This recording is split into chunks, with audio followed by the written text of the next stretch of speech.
During the D-Day Ohio reenactment in 2018, I saw two people dragging a soldier who had been hit, so as a medic, I ran over to help out.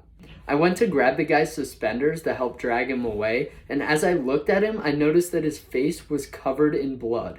World War II reenactments can be really dangerous. We're using real guns firing blank ammunition, there are explosives planted in the ground, there are huge tanks driving around, there's just a lot that can go wrong.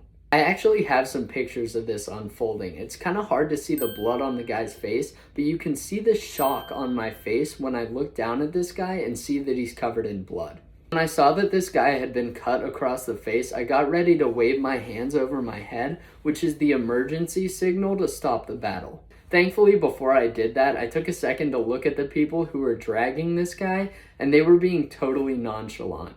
I then noticed that there was a guy carrying a big video camera and videotaping this guy being dragged away.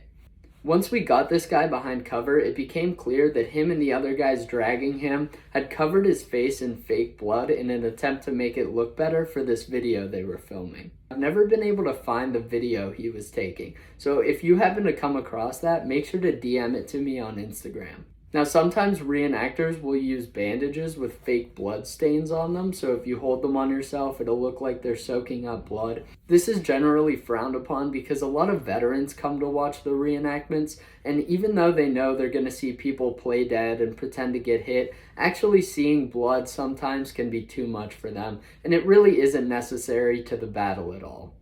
As you can imagine, if they tell us not to use bandages that have fake blood on them, covering your entire face in fake blood is definitely not allowed.